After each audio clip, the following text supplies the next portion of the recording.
지금 어렵다 보니까 앞으로 나올 불안감들까지 다 땡겨서 지금 주가에 반영하고 있는 과정이 아닌가라고도 볼 수 있는 상황들입니다. 반도체는 저희가 체크해야 될 가장 첫 번째 지금 섹터라고 생각이 들면서 나오는 얘기 중에 하나가 일단 안 좋은 거 다 반영했다. 항상 극도의 비관적에서 바닥이 나옵니다.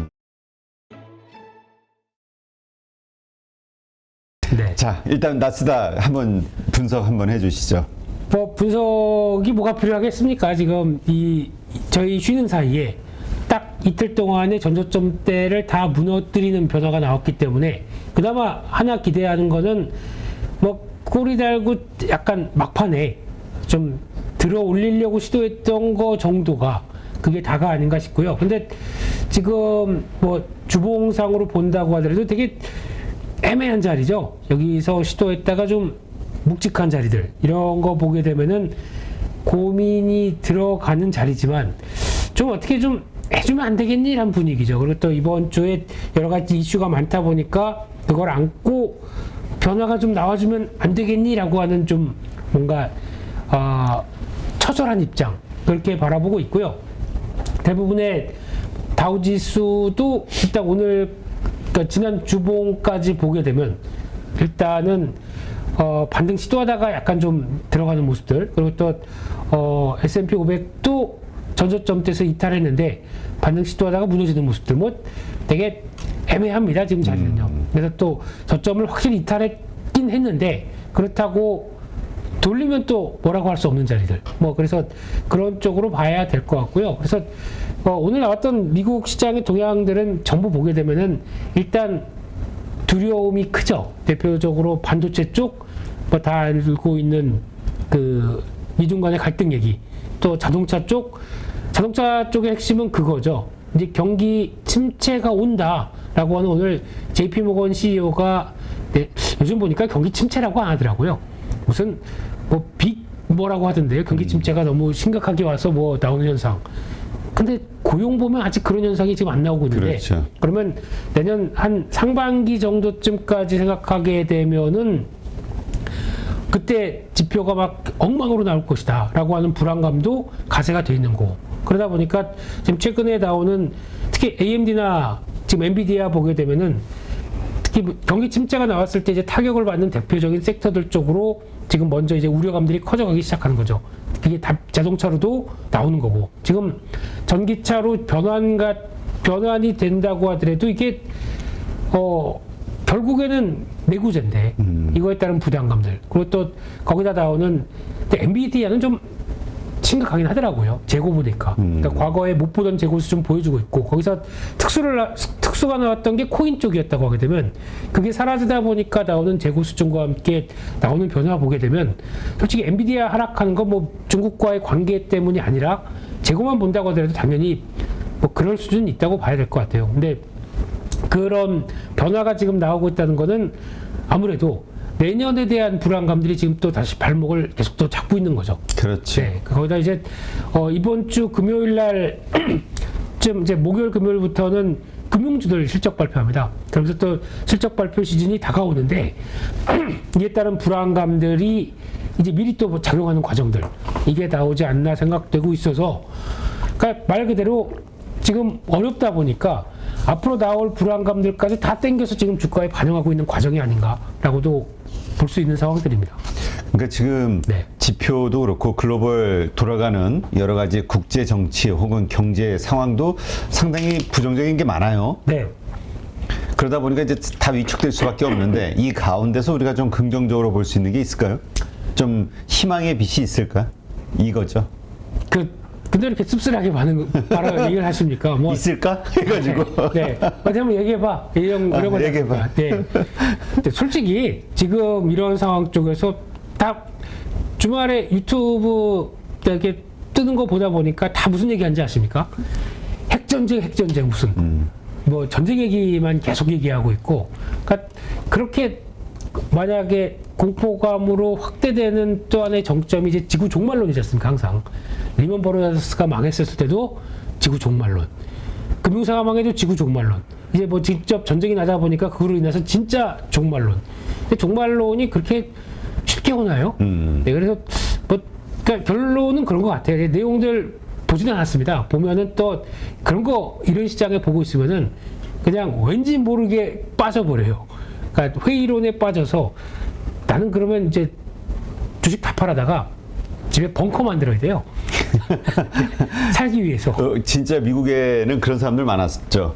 한때 많았었죠. 또 그 미소 그 냉전 시대 그렇습니다. 때 네. 집에 다 지하실 핵폭탄에도 버틸 수 있는 지하실에다 비상식량들 갖다 놓고 그런 뉴스를 많이 봤던 것 같아요. 영화도 그렇고. 지금 뭐 무슨 개인 박물관으로 만들어놨더라고요. 그걸 가지고. 예, 그럴 정도까지 과연 희망이 없는 시대일까라고 보게 되면 거기는 좀 너무 나간 것 같고요. 뭐 그렇지. 물론 나온다고 하더라도 뭐 푸틴이 아무 생각 없이 그러니까 자기가 자멸할 거 뻔할 텐데 그렇게 악수를 두겠느냐라고 하게 되면 좀 그렇죠. 그래서 그쪽까지 지금 시점에서 너무 앞서가는 그리고 너무 경직된 뉴스만 바라보게 되면은 아무것도 못합니다. 그래서 결론은 한국 증시죠. 한국 증시를 봤을 때 일단 지금 MSCI 한국 지수 같은 경우도 자리가 이 정도쯤에서 마감됐어요. 그러면 약 한 2200선 밑으로 일단 시작을 했다가 거기서 이제 공방을 펼칠 자리라고 봐야 될 것 같은데 근데 지금 최근의 기조를 보게 되면 반도체 쪽 뭐 마이크론 테크놀로지도 안 좋았죠. 그렇죠. 하지만 그래도 마이크론 테크놀로지가 영향을 받은 건 반도체 섹터이기 때문에 같이 영향을 받았는데 한국 쪽은 조금 다를 수는 있다는 얘기 같고요. 그래서 지금 최근에 나왔던 이 3분기 실적이 역성장했다라고 하는 이 명제만 가지고는 제가 보기에는 반도체는 이제 저희가 해야 될 일은 바닥을 찾는 과정이 나오겠구나라고 생각하셔야 될 것 같습니다. 위로는 못 갑니다. 위로는 이 상황 쪽에서 바로 턴하기는 힘들죠. 그 얘기는 지난주에 말씀드렸는데 그런데 반락을 하기 시작한다라고 하게 되면 이 자리에서는 반도체 쪽은 봐야 됩니다. 이게 마지막 남은 한국 시장의 희망이라고 생각하고 있고요. 거기다 그렇게 되면은 반도체 쪽과 함께 무참하게 물려갔던 소부장 쪽들 주말 내내 제가 그 텐버거 그때 얘기했었던 텐베거. 네. 텐베거 네. 그 많은 분들이 기대하고 있어요 지금. 기대하는데 혼자 아예 그러면 안 되지. 네. 계속 찾아보면서 드는 생각은 한국 증시에서 만약에 반도체 쪽 빼고 얘기하게 되면은 거의 한 제 느낌에 3분의 1 이상은 얘기를 못한다 그렇죠. 생각이 들고 있고요. 거기서 나오는 지금 업황은 일단 바닥을 다지는 쪽으로 돌아간다는 생각이 많이 들고 있고요. 그러니까 지금 역대 최고치의 재고와 함께 나오는 변화가 이어진다고 하더라도 결국에는 누가 먼저 움직이기 시작하는 감사한 움직임이 돌면서 나올 때는 거의 이제 바닥을 확보하는데 이제 또 하나 변수가 또 그런 얘기 많이 나오더라고요. 경기 침체가 왔을 때 반도체 쪽도 당연히 영향을 끼치는 게 아니냐. 하지만 경기 침체와 기술의 발달 이게 어느 게 더 앞으로를 보장하겠느냐라고 하게 되면 제가 보기에는 경기 침체가 나오는 거는 그렇다고 하더라도 기간이 있는 상황들이고요. 그 이후에 나오는 변화를 끌고 간다라고 하게 되면 반도체는 저희가 체크해야 될 가장 첫 번째 지금 섹터라고 생각이 들면서 절대 위로 사지 마세요. 위로 사지 마세요. 아 밑에서 깔면서 사자. 낮게 네. 받아내자. 너무 흥분했네요. 어제 반도체 보고서 리포트 보다 보니까 솔직히 이해가 안 되는 거 많아요. 네. 문송한 결과죠, 이게 당연히. 그럼에도 불구하고 막 찾다 보면은 느껴지는 거는 그래도 한국이 그동안 돈을 벌어서 준비를 차곡차곡 했던 결과들이 이제 나올 때가 됐구나라는 생각이 들고 있기 때문에 업황 때문에 움직이는 사이클에 너무 초점을 맞추기보다는 반도체의 견인력 이런 건 좀 믿어봐야 될 때가 아닐까라는 생각은 좀 들고 있습니다. 네. 그래서 텐베거가 뭐예요? 지금 그거는 쉽게 제가 잘 피했다 임 대표님과의 기싸움이 나와야 될 때죠. 아니 무슨 내 키가 어디 있어? 다 빨아가요, 다 가져가. 그건 없어 보이긴 하더라고요. 미안해. 네. 자, 네. 그거 언제쯤 얘기해 줄 거예요? 계속 서치 중이니까요. 그러니까, 아직 계속. 네, 타이밍이 될 근데 때. 반도체 쪽에서 나올 것 같아요? 저는 반도체 쪽이 가장 부담 없이 대응할 수 있고 그래서 또 보통 템버라고 해서 10,000원짜리가 100,000원 가겠습니까? 어차피 간다고 하더라도 작은 게 간다. 내가 그걸 지나고 나서 간다고 하더라도 저희가 그거 아유 지나고 보니까 내가 2022년 때 그렇게 안 좋았을 때 샀었으면은 야 이거 진짜 10배짜리네라고 한다고 하더라도 저희가 고조선 요만큼 정도밖에 못 먹습니다 솔직히. 아니 그냥 그 박순혁 이사 네. 그분은 시원하게 에코프로 BM 10배거 3년 후 10배거 네, 그 노코멘트 하겠습니다. 예. 그 얘기하던데. 예. 네. 네. 자 이번 주 일정 한번 볼까요?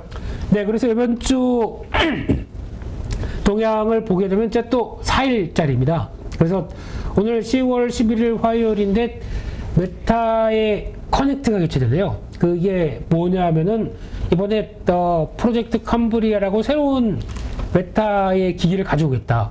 보니까 주말 사이에도 오큘러스 퀘스트 2가 보니까 55만 원대 정도로 출시가 되더라고요. 아니 이거 출시가 돼 있더라고요. 그거 보고 또 그 구매 후기 많이 봤죠. 봤더니 그 이게 보니까 쓰고 이렇게 잡고 이게 센서더라고. 이렇게 두 개를 잡고 이렇게 움직이는데 하나 단점이 동양인한테 안 맞대요. 머리 사이즈가 뭐 이게 뭘 무슨 보정하는 뭐가 또 들어가야 된다고 하더라고요. 거기 하나가 들어가는 게 첫 번째. 그리고 의외로 만족을 한다. 그런데 대부분의 내용들이 좀 반경을 넓게 해라.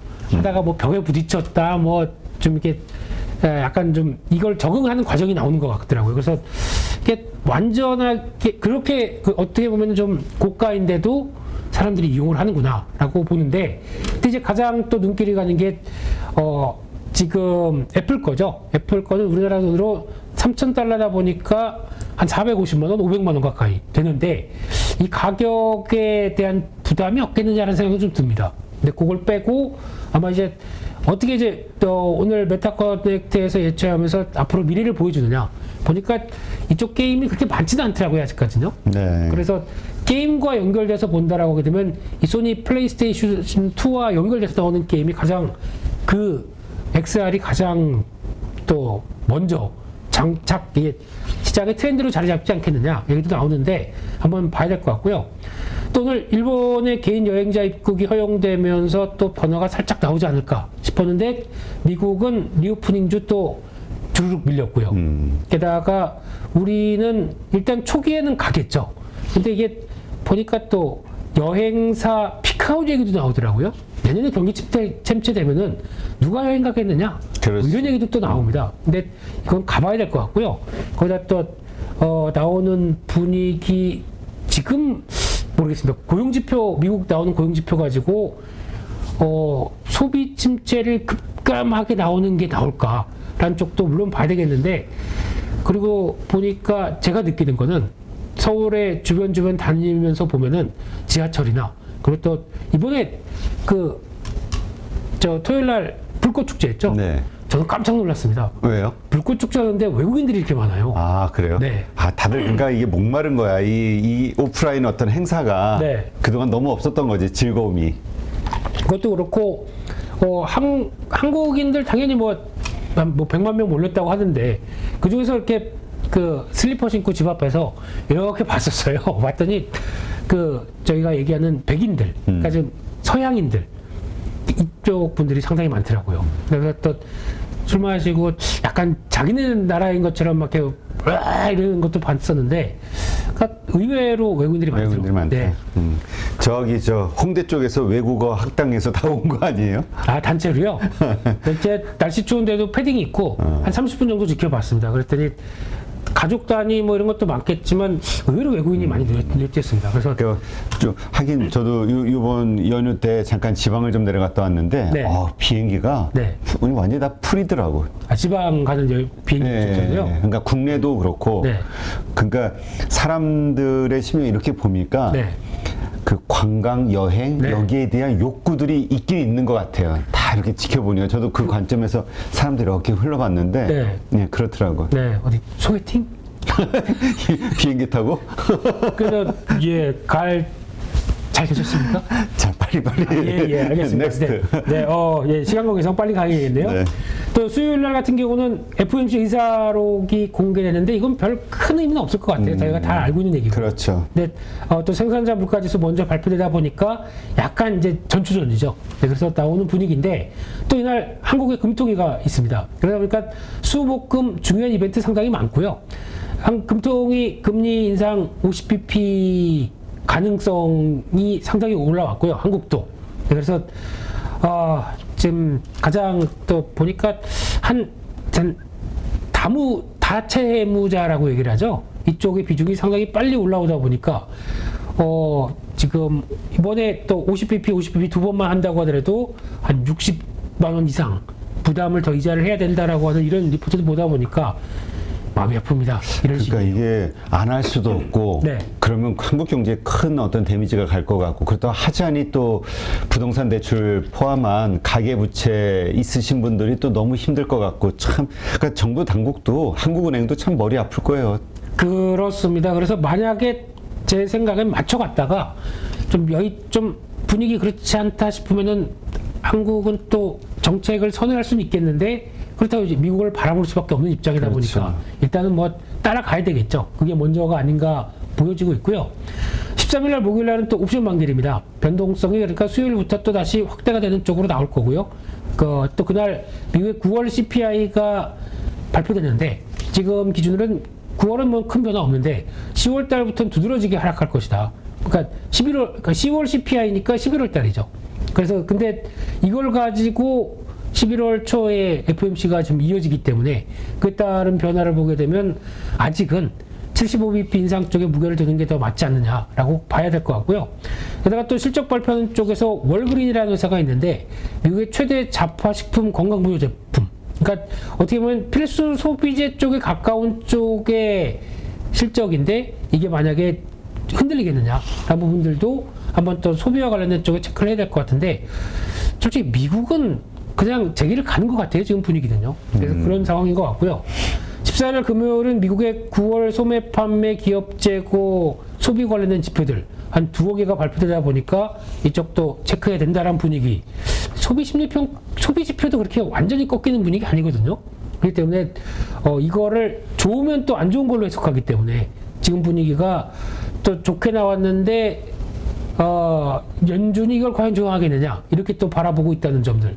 또 하나 중국의 9월 CPI, PPI인데 여기 중국에는 저희가 세계 공장의 입장으로 보게 되면 PPI, 그러니까 생산자 물가 지수가 중요합니다. 이게 떨어지기 시작해야 미국의 소비자 물가 지수에 영향을 받겠죠. 네. 그런 쪽에 대한 변화 또 체크해야 될 것 같고요. 또 IMF 연차 쪽에 세계 경제를 전망 안 좋다고 얘기할 거 뻔하고 또 특이한 종목 하나가 펫푸드라고 하시는데 혹시 집에 펫 없으시죠? 저요? 고양이 키워요. 아, 고양이 키우세요? 네. 몇 마리? 한 마리. 아, 길고양이 새끼 때 어미가 교통사고로 죽고 이렇게 아파트 단지에 키워 나오는 거를 네. 한 마리. 납치는 입양. 이 비병. 네. 고양이는 동물이 아닙니다. 영물이. 패밀리. 가족. 네, 그렇군요. 강아지도 두 마리 키웠는데 강아지는 10년 돼가지고 둘 다 죽었어요. 아이고. 그냥 한 6개월 사이로 그냥 죽더라고 둘 다. 아, 그런가요? 네. 아, 그러셨구나. 아유, 마음이 많이 별로 공감이 안 되신 것 같아. 넥스트. 네, 고양이도 여자. 네? 고양이 여자. 에헤이.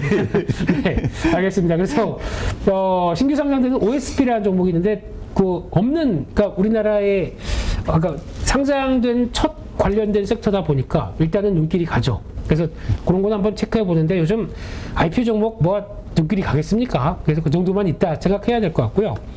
또 하나 오늘 지난번에 특징 섹터 쪽에서 몇 가지 찾아본 것 중에 하나는 석유화학주가 의외로 좀 강하긴 합니다. 그래서 지금 이쪽도 반도체 쪽과 함께 몇 가지 리포트를 읽어봤는데 나오는 얘기 중에 하나가 일단 안 좋은 거 다 반영했다. 보니까 대한유화 이런 거 같은 경우도 3분기 적자폭 확대될 걸로 얘기를 하더라고요. 근데 그 리포트 나온 다음에 주가가 어떻게 됐냐면은 보니까 주가는 오히려 올라갑니다. 이런 변화가 나오는 게 이게 지금 솔직히 석유화학 섹터에 대해서 별 기대감이 없습니다. 주가도 무지 하락했고요. 그러네요. 네, 그리고 또 지난 코로나19 때 나왔던 저점 때까지 벌써 진입하려고 시도합니다. 그러다 보니까 기대감이 전혀 없는 섹터인데 이런 섹터를 눈여겨봐야 되는 의미는 그렇게 안 좋다는 거 이미 다 주가에 반영했다. 이게 제일 중요할 것 같거든요. 그러면은 반도체도 마찬가지죠.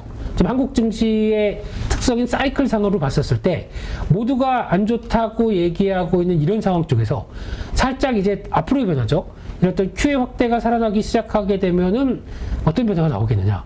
근데 이게 지금 먼저 들어가겠느냐 라는 쪽을 보게 되면 아직 이 변화가 나오지 않았는데 먼저 들어가긴 좀 어렵다. 네. 그러게 되면 그런 흐름이 좀 나오고 있구나 라는 쪽에 대한 변화 보시면서 또 어떤 제품 가격은 지금 중요한 것 같지 않아요. 이게 확대가 되기 시작해야 업황이 살아나겠죠. 그런 거 한번 봐야 될 것 같고요. 저는 보험주도 강했습니다. 그래서 지난번 보니까 삼성생명 얘기가 잘 많이 나오는 것 같은데 특히 삼성생명도 이게 어차피 주가는 턴을 강하게 했거든요. 네. 근데 이게 좋은 흐름이 나왔네요. 예, 금요일날. 금리 인상 수혜부터 뭐 쭉 나오는 얘기 중에 하나가 만약에 삼성전자가 실적 안 좋았을 때는 주주 가치 제고 얘기 나온다. 그러면 배당을 늘린다. 그럼 누가 가장 수혜를 받겠느냐? 삼성생명이다. 이런 쪽으로 또 얘기를 하고 있더라고요. 그래서 또 주가가 올라가니까 나오는 얘기겠죠. 근데 보험주가 하나의 또 약간 좀 틈새 섹터로 움직이지 않나 생각이 들고 있는데 그렇다고 거기다가 보험주 이제부터 좋아하고 배당 또 얘기 나오죠. 여기다 좋아라고 대응하기에는 시장 상황이 섹터만으로 보기에는 좀 봐야 될 것 같고 또 대출 건전성 이쪽도 보험주 만만치 않겠죠. 그렇죠. 요새 그 프로젝트 파이낸싱에서 부실이 상당히 커지고 있다라는 이야기들이 많이 나오고 있잖아요, 뉴스들이. 그렇습니다. 이제 거의 다 중단했더라고요. 근데 부동산이 어려울 테니 앞으로. 그렇죠. 그래서 그 관련돼서 증권사 몇몇 개 얘기 나오고 저축은행 얘기 나오고 그러는데 이쪽 안 좋은 것도 안 좋다고 그러면 좀 그러니까 그냥 조심하자 이렇게 봐야 될 것 같고요. 네. 앞서 호텔 신라 얘기하셨죠, 양봉 대표님이. 네. 넘어가겠습니다. 그냥 그런가 보다라고 보시면 될 것 같고요. 호텔 신라는 아무래도 우리는 그 객실보다는 면세점에 대한 그렇죠. 기대감이죠. 네, 호텔은 그 차지하는 영업이익이 거의 얼마 없습니다. 근데 그렇죠. 패턴이 그래도 고개를 들고 있다. 그리고 또 최악을 지나서 외국인들이 좀 들어오고 있다. 이게 지금 주가에 작용하는 관점인 것 같은데, 그러니까 호텔 신라에 만약에 이제 좀 선전하는 모습들이 나왔다가 폭발적인 상승은 중국의 변화겠죠. 네. 중국이 어떤 리오프닝이 끝났다든가 어떤 선언이 나와야 움직임이 나올 것 같기 때문에 고기 기폭제가 될 것이다 라고 보고 있고, 통신장비 쪽에서 HFR 같은 경우도 지금 빠르게 돌아왔는데 단기 저항입니다. 지금 여기서 누르는 저항, 또 저항을 바로 올라오다 보니까 쫓아가면 안 될 자리 같고요. 다시 한번 눌렀을 때 생각보다 그렇게 큰, 지금 최근에도 많은 상황은 아니지만 그래도 그나마 3분기 때 실적 그나마 괜찮은 쪽이 어디냐라고 봤었을 때 보여줄 수 있는 종목 정도, 그렇게 해석해야 되지 않나 생각을 들고 있습니다. 네. 하여튼 어려운 시장이긴 하지만 우리가 너무 비관적이 될 필요는 없다, 이렇게 정리하면 돼요? 항상 극도의 비관적에서 바닥이 나옵니다. 네, 근데 그 바닥이 어떻게 탄생할지 모르겠는데 원래 제 뷰는 역시나 큰 그림상은 여전히 부정적으로 보는데, 단기적으로 위축이 심한 단계로 들어오는 이런 상황 쪽에서는 과연 더 빠진다고 팔아야 될 자리인가? 라는 시각은 지금 아니라고 보여지고 있습니다. 네. 알겠습니다. 네. 누구나 1시간 안에 200개 종목에서 좋은 종목을 고를 수 있는 그런 능력을 배양할 수 있도록 제가 도와드리려고 그렇게 하고 있습니다.